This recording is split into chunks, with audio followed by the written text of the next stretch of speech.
If TV was invented today, what would it look like? And it for sure wouldn't be locked into set-top boxes, only watching in your living room, or not having to search for catch-up programs on 15 different websites. It's simply not a very good user experience if you compare that to how you consume music today. So not really much innovation has happened within regular linear TV in the last 15 years, and that's what we're really trying to change. So what we are an internet-based pay TV provider. So all the same channels that you have getting from your cable or your satellite provider, you would be able to access through Magine as well. But you have it on any device, so on your pad, on your phone, obviously on your TV where you watch most of your content, or your computer. But your account becomes personal, so you have it with you wherever you go. So I bring my channels with me over to your house, and we watch my TV channels but on your screen. So that's one part of it, actually making it personal and accessible on all devices. Second is actually liberating the content in time. So on Magine, you watch your live content at the same time as it happens, just like on your satellite or whatever.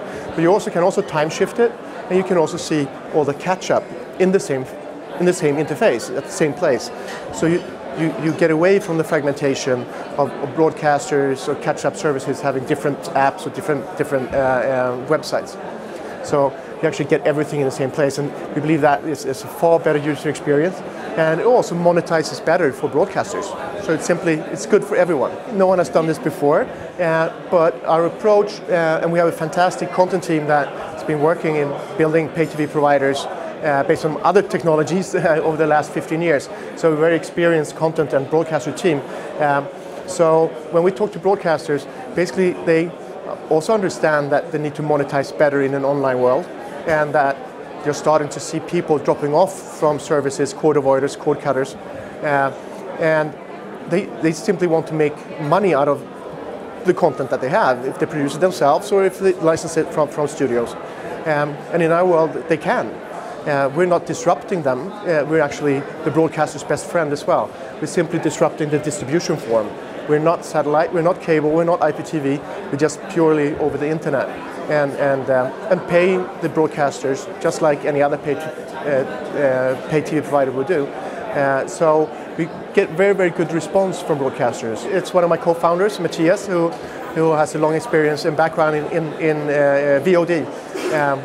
But he was, having operated a large VOD company, he saw a lot of challenges with user behavior, and also looking at the market. VOD is still a very, very small market if you compare it to linear TV. That's the mother of all media. That's really the King Kong.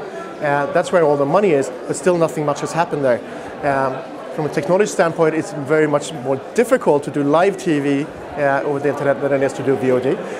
But he had been working on the back-end technology for almost a year and a half, together with a couple of developers, just tinkering around with it and developing a great demo when I met him.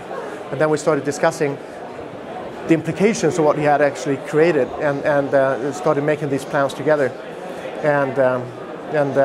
Yeah, that's a couple of years back, and now we're up and running with a beta in Sweden with 10,000 users, going commercial in a couple of months, and our content team is traveling all over Europe and talking to broadcasters in the large markets here. So hopefully during this year we're going to be operating in a handful of other markets outside Sweden as well.